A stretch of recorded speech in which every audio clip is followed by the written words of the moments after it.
তুই ম্যাথ করবি একটা, ম্যাথ করবো 10টা। তুই যা করবি তুই আমাকে জাস্ট একটা জায়গায় বিট করতে পারবি না, সেটা হলো আমার ওয়ার্ক এথিক। এই জায়গায় আমি সাইকো, মানসিক রুগী। আমি মরার আগে পর্যন্ত কাজ করবো। এই মেন্টালিটি নিয়ে যদি আগাও, লাইফে কোনো জায়গায় আটকাবা না, সর করে পার হবা।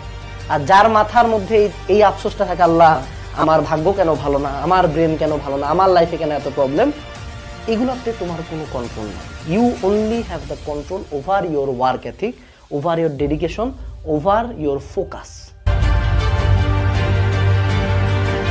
জীবনে একটা ভালো স্টুডেন্টের কাছ থেকে, তোর যে ক্লাসের টপার না, ওর কাছে যা পা ধরে ভিক্ষা যাবে, মামা তুই বল তুই কেমনে পড়েছিস, জীবনে বলবে না।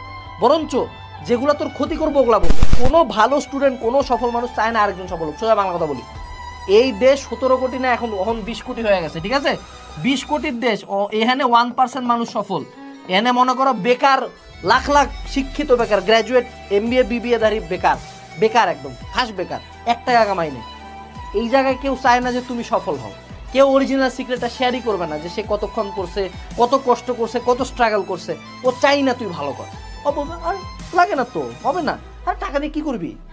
এদের ন্যারেটিভ, টাকা দিয়ে কি করবি? আরে রেজাল্ট দিয়ে কি করবি? আরে হারামজাদা, তোরই তো টাকা আছে, তোরই তো রেজাল্ট আছে, তা আমার হলে তোর সমস্যাটা কোথায়?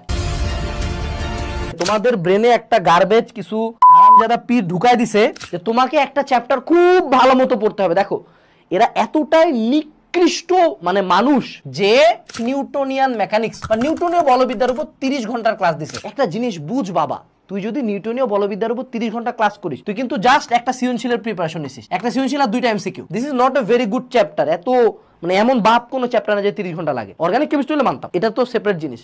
তো তুই যখন এই যে তোদের মাথায় ঢুকাইছে যে একটা চ্যাপ্টারে পুঙ্খানুপুঙ্খ, line by line, word by word, প্রত্যেক প্রতিপাদন, প্রত্যেক ম্যাথ বুঝতে হবে, তখনই মারা, তখনই সিলেবাস শেষ হবে না। কারণ তুমি বুঝো, আমি নিজে তো আমি বোর্ড টপার। আমি যখন প্রথমবার জীবনে ভেক্টর বুঝছিলাম, আমি নদী নৌকার একটা ম্যাথও পারতাম না, তারপরে পারি নাই।